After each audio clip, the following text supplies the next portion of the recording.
I welcome you to the robotics lab of Barnami Global School. I am Manmohan, will display the robotics lab for all of you.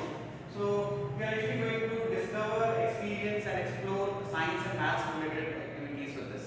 So to start with, we actually have this robotics lab for the junior grade as well as the senior grade. For junior grades, we actually make the students do robots which are actually mechanical in nature. So this is actually a remote with which we can control the robot. So you can see the movements of it. So this is basically a kicker robot to keep the environment clean.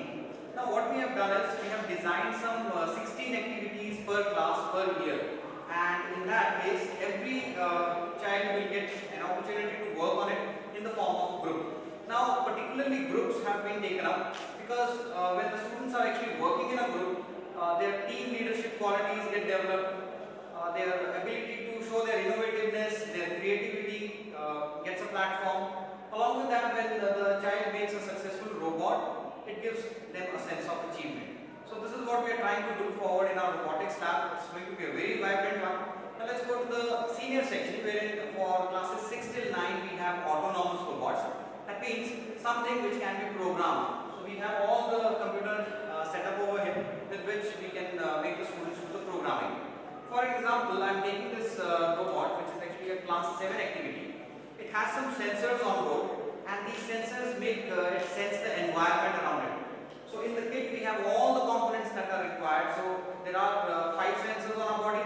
Similarly, over here in the kit we have some 5 sensors, but some of them are replicated into 2 or 3. So total 8 sensors are there, and these 8 sensors make the robot sense the environment around it.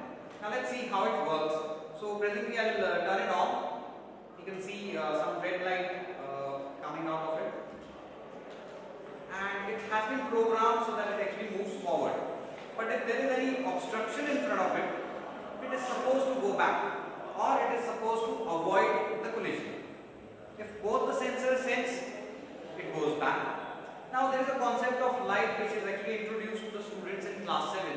So this one is based on transmitter and receiver technology. So that means it is going to explain the reflection in a very good manner. Now what exactly happens when we place a dark colored object in front of it? Oh, it collided. So instead of getting deviated or avoiding the collision, it has collided with the dark colored object.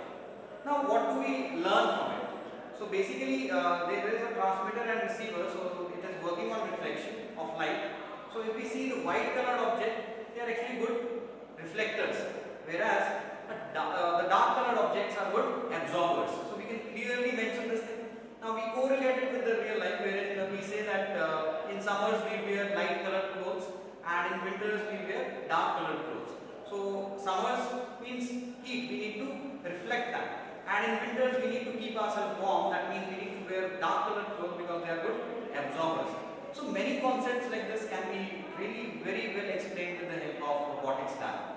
I'll show like how we'll conduct the session. So for that, what we have is a PowerPoint presentation which will be played at each time whenever we will have this session.